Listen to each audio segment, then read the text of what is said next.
উন্নয়ন ও বিকাশের লক্ষ্যে ফলতা বিধানসভার প্রচারে জোর দিলেন জাহাঙ্গীর খান। দক্ষিণ চব্বিশ পরগনায় ডায়মন্ড হারবার লোকসভা এলাকায় ফলতা বিধানসভা কেন্দ্রে তৃণমূল কংগ্রেসের প্রার্থী জাহাঙ্গীর খান জোর কদমে নির্বাচনী প্রচার শুরু করেছেন। মমতা বন্দ্যোপাধ্যায় অভিষেক ব্যানার্জির নির্দেশ মেনে তিনি সকাল থেকে সন্ধ্যা পর্যন্ত কর্মী সমর্থকদের নিয়ে প্রচারে নেমেছেন। ইতিমধ্যেই এলাকা জুড়ে দেয়াল লিখন, পতাকা ও ফেস্টুনে প্রচারের ছবি স্পষ্ট।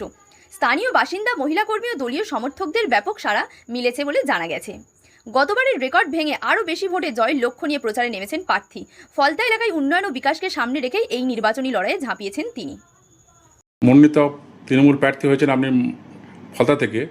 ফলতার মানুষের কাছে কী বার্তা দিয়ে চাইছেন উন্নয়নের জন্যে? দেখুন, আমাদের মাননীয় মুখ্যমন্ত্রী মমতা ব্যানার্জি মহাশয়া এই 15 বছরে কী উন্নয়ন করেছেন আমরা জানেন। ওনার প্রকল্পের কথা বলতে গেলে আমাদের বক্তব্য শেষ হবে না।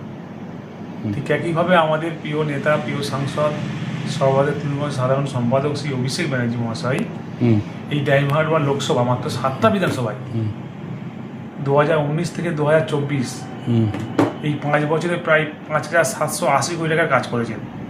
এটা শুধু আমরা মুখে বলছি না, আমরা তথ্য নিয়ে এবং পেপার নিয়ে কথা বলছি। ঠিক একইভাবে উনি কথা দিয়েছিলেন 2024 থেকে 2029 এই 5 বছরে প্রায় 10,000 কোটি টাকার কাজ করবেন, উন্নয়ন করবেন বলেছেন।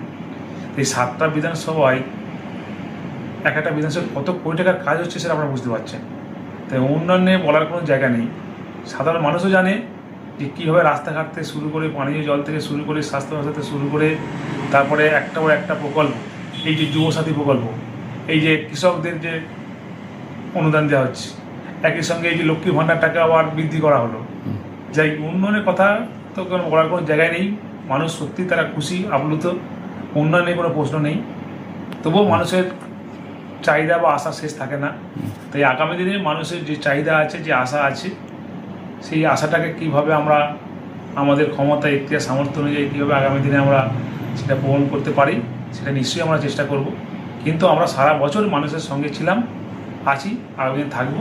কারণ আমাদের নেতা শ্রী অভিষেক ব্যানার্জি সর্বদাই বলেন যে বছরে 365 দিন আমরা মানুষের সঙ্গে থেকে, পাশে থেকে কাজ করবো এবং সুখ দুঃখের সাথে কাজ করব।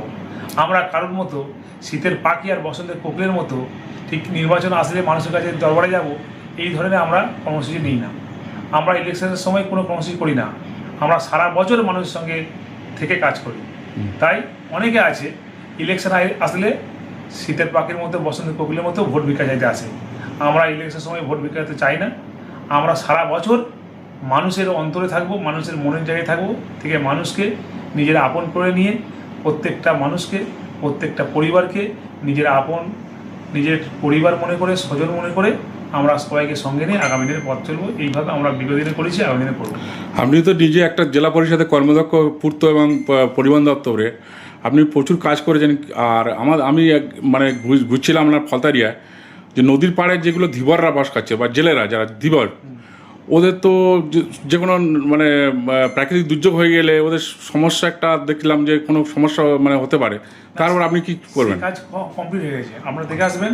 শ্যামসুন্দরপুরে চলে যাবেন, তারাগঞ্জে চলে যাবেন, নৈনান বুথে যাবেন, যে নদীর লাগোয়া যে সমস্ত বাড়িঘর ছিল সেখানে সুন্দর পাইলিং করে প্রচুর কোটি টাকা খরচা করে আমাদের প্রিয় সাংসদ অভিষেক ব্যানার্জি মহাশয় সেখানে ডেভেলপ করেছেন। দরকার পড়লে আপনি একদিন গিয়ে ওই স্পটে ভিজিট করবেন, ছবি তুলে আনবেন, আপনি গেলে দেখতে পাবেন যে কত ভালো কাজ করেছে।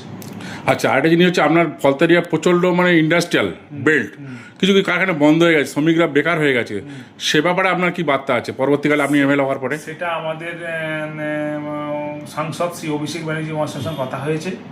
আমরাও বদ্ধপরিকর আছি ইলেকশনের পরে কীভাবে ওই সমস্ত ইন্ডাস্ট্রিগুলোকে আরও কীভাবে ডেভেলপ করা যায়, যাতে আরও মানুষের যাতে বেশি বেশি করে কর্মসংস্থান করা যায়, সেদিকটাও আমরা মাথায় রেখেছি।